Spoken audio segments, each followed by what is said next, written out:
There's one celebrity who completely changed the way people see Disney's most iconic princess movie. And yes, we're talking about Rachel Zegler. When people bring up the most talked about modern takes in Hollywood, her name always seems to pop up. Came out in 1937, and very evidently so. There's a big focus on her love story with a guy who literally stalks her. Yeah. Weird. Super weird. So we didn't do that this time. For anyone who isn't familiar, Rachel Zegler became a trending topic after her comments about Disney's classic Snow White and the Seven Dwarfs went viral. In several interviews, she shared her thoughts on the original film, calling the prince a stalker and suggesting that some of his scenes might even be removed in the live-action version. Can you believe that? She really said all this on camera during a promotional event. But that wasn't all. Rachel also mentioned that her version of Snow White would be different. She explained that the story might not focus on romance at all, saying there may not even be a traditional prince, or that the film would take a new direction that challenges what audiences expect from a love story. And with complete confidence, she even joked about her co-star Andrew Burnap, adding more buzz to the situation. Now, we're not going to dive into every headline she's made, because most people already know how controversial those comments became. But when it comes to the film's performance, the numbers speak for themselves. Disney's Snow White was released in March 2025. And according to multiple industry reports, it struggled at the box office. The film reportedly earned around $205 million worldwide, which sounds impressive at first. But when you factor in its reported production budget of $250 million, plus marketing expenses, experts say it ended up being a major financial disappointment. In Hollywood terms, movies usually need to make about 2.5 times their production costs just to break even. And this one, unfortunately, fell far short of that mark. Reports say the movie ended up costing Disney hundreds of millions of dollars, but the story didn't stop there. Things reportedly took another difficult turn for Rachel Zegler in December 2024, when she appeared in a dark comedy titled Y2K, released by A24. Unfortunately, according to box office reports, the film became one of the studio's weakest performers to date. Industry sources claimed Y2K opened to around $2.1 million, with audience polls like CinemaScore reportedly giving it a C- rating, a score that suggested moviegoers were not impressed. Many entertainment outlets described the film as a major disappointment, and some analysts argued that it raised questions about Rachel's drawing power outside of Disney projects. Online, public opinion toward her appeared mixed, with discussions about her earlier interviews still circulating heavily at the time of the release. So, where is Rachel Zegler now? Following the underwhelming box office results of Snow White and Y2K, Hollywood insiders noted that things grew quiet around her career. As of mid-2025, there were no major new film franchises or blockbuster deals publicly announced under her name. Instead, Rachel reportedly shifted her focus back to live theater, returning to the stage with productions like Romeo and Juliet and Evita in both London and on Broadway. Industry commentators say she may be taking this time to reconnect with her artistic roots and let public attention settle before making her next major career move. For now, it seems she's focusing on performing, staying active in theater while Hollywood watches what she'll do next. The next celebrity facing major public criticism in recent years is none other than Brie Larson, best known as Captain Marvel. Her story has been one of the most talked about examples of how public perception can shift almost overnight. Brie's backlash didn't reportedly begin with her acting performances. It began with what many fans saw as tension between her and parts of her audience. A 40-year-old white dude to tell me what didn't work for him about A Wrinkle in Time. It wasn't made. In 2018, while accepting an award, she made remarks that became a major talking point online. During her speech, Brie emphasized wanting to hear more from women of color when discussing how films impact audiences. While her comments were intended to highlight diversity, critics claimed she seemed to dismiss other viewpoints. Many viewers interpreted this as saying that some opinions didn't matter, which quickly sparked a larger debate across the internet. Will you play Captain Marvel? I don't know. Does anyone want me to do it again? Don't be so modest. I don't know. I really don't know. I don't have the answer to that. Now what you just saw right there was Brie Larson answering how long would she play Captain Marvel, in which she gave a very honest answer saying, I don't know, because people really don't want me. And it's sad that this is actually how she feels. Listen, I'm not the biggest fan of the Captain Marvel movie, not because of her by any means, but people shouldn't be hating on an actress for a movie that they don't like. By the time Avengers Endgame was doing its global press tour, fans began noticing what they described as awkward interactions between Brie and her co-stars, like Chris Hemsworth and Don Cheadle. These moments were widely shared on social media, with some users suggesting there was visible tension, though others said it was likely just playful banter taken out of context. Nothing in Captain Marvel is Brie Larson's fault. She's an actress. She doesn't deserve hate over a fictional character. Frankly, I find it pathetic how people go out of their way to hate on Brie Larson. She loves the fans that care about her. But of course she doesn't want to be in something for a long time if people don't want her. It's a shame that she feels this way because she's a fantastic actress. Just watch Room if you don't believe me. Honestly, I think the Marvels is gonna... Still, these clips fueled thousands of online videos and TikToks labeling her as unlikable, turning her interviews into viral talking points. Brie also positioned Captain Marvel as more than just a superhero film. She described it as an empowering story meant to inspire women. However, some critics argued that this approach made segments of the audience feel excluded. Entertainment analysts later noted this may have contributed to a divide in how the movie was received by different fan groups. Despite all the controversy, the box office data told a surprising story. In 2019, Captain Marvel earned an incredible $1.13 billion worldwide. On paper, that's a massive win. But discussions around how that success was achieved have continued to this day. Here's where things reportedly took a major turn for Brie Larson and her journey as Captain Marvel. Many entertainment analysts have noted that the first Captain Marvel film's billion-dollar success was largely boosted by the enormous anticipation surrounding Avengers Endgame. Fans wanted to see how her story connected to the next big Marvel crossover, and that excitement helped fuel massive ticket sales. However, fast forward to 2023, and the picture looked very different. When The Marvels, her long-awaited sequel, hit theaters, industry reports say it earned around $206 million worldwide. That's a dramatic drop of more than $900 million compared to the first film's total, making it one of the most significant declines in Marvel Cinematic Universe history. Critics and analysts pointed out that without the Avengers brand and iconic characters like Iron Man or Captain America alongside her, audience turnout appeared to shrink considerably. One moment that drew widespread attention came from the D23 Expo in 2022. During an interview with Variety, a reporter asked Brie how long she planned to continue playing Captain Marvel. Her response, "I don't know.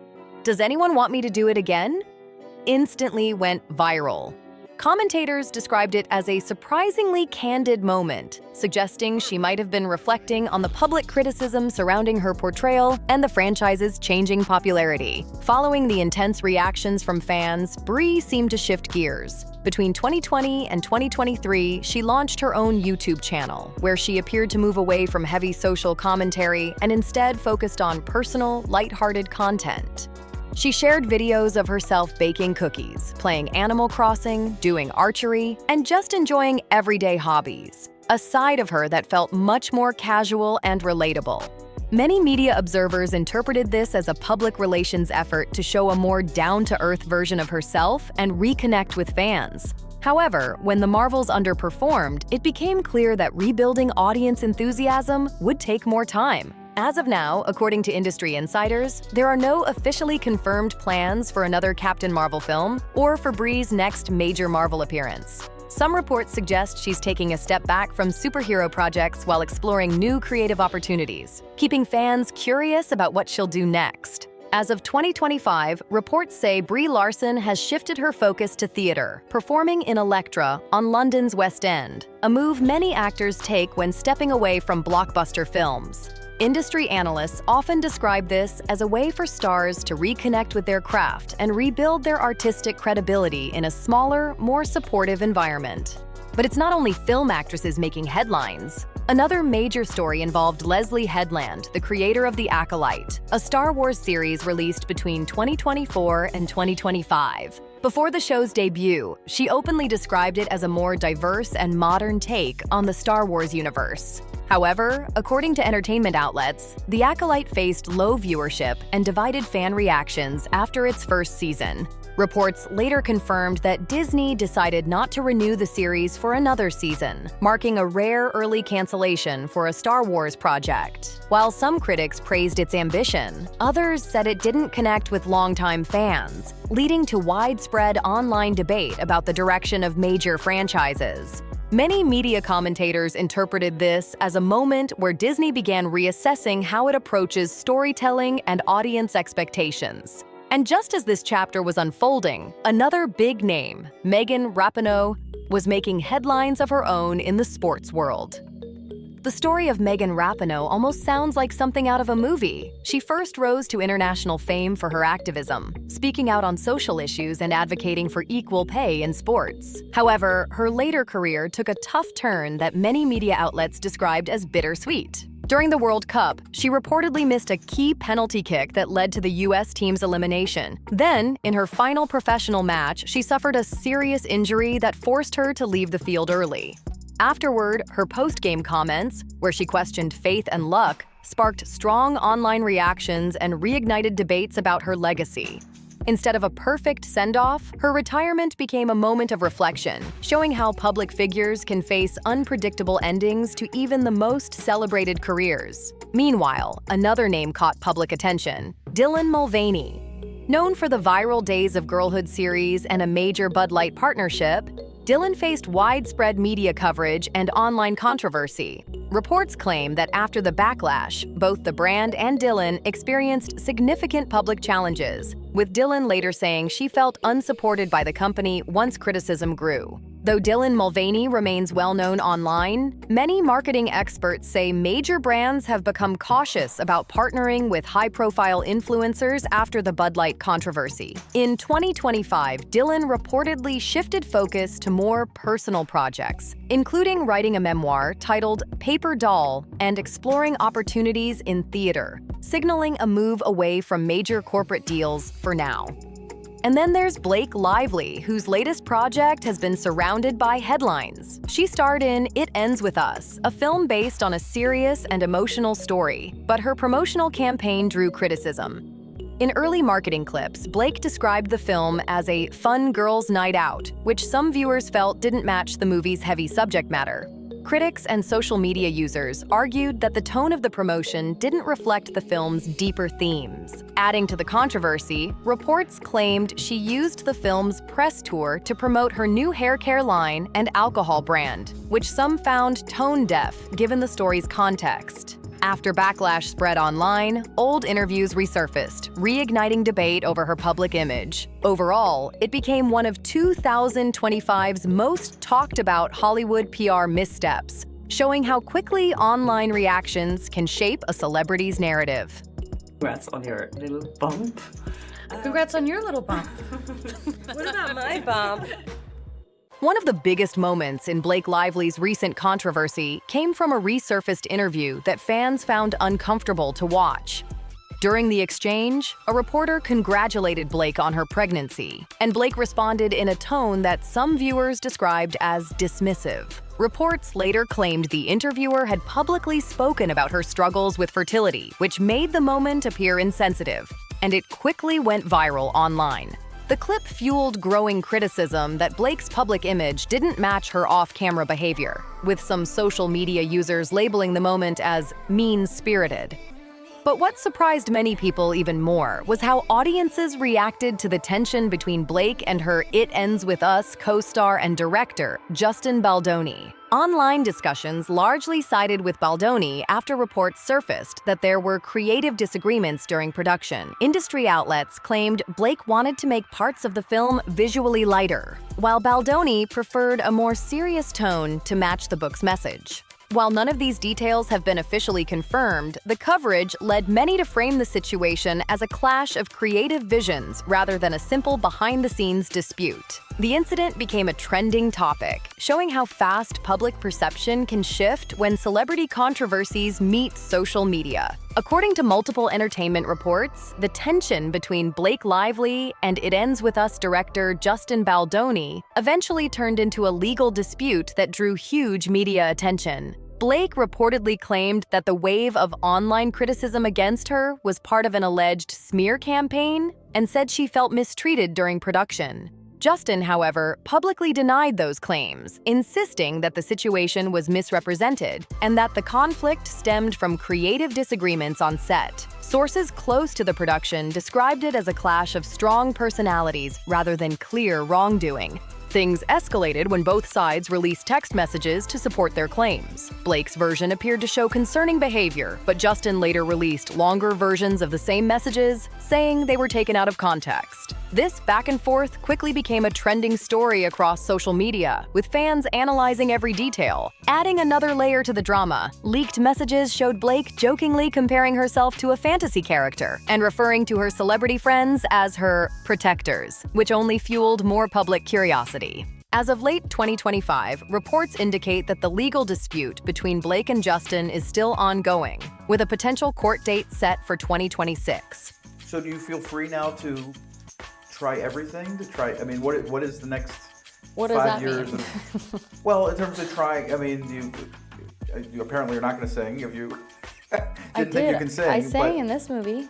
Well, Did you see the movie? I did see the movie. Hollywood insiders say both sides are keeping quiet as the case develops. By the end of 2025, Blake Lively's new hair care line launch was completely overshadowed by the ongoing controversy and legal drama.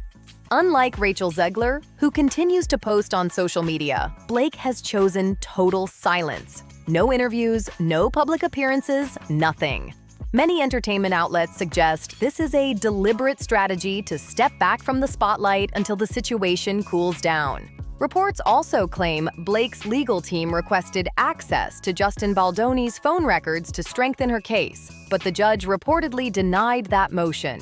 For now, both sides seem to be preparing for a potential court trial in 2026, keeping much of the process behind closed doors. At this point, the situation remains uncertain, and the entertainment world is watching closely to see how it unfolds. From box office disappointments and creative clashes to online backlash and career resets, these stories have reshaped how Hollywood stars navigate fame in a very public era. So what do you think? Which story surprised you the most? Was it Rachel's Snow White controversy, Brie Larson's Marvel downturn, or Blake Lively's legal battle? Drop your thoughts in the comments. And don't forget to subscribe to Cloudish for more celebrity deep dives and drama breakdowns every week.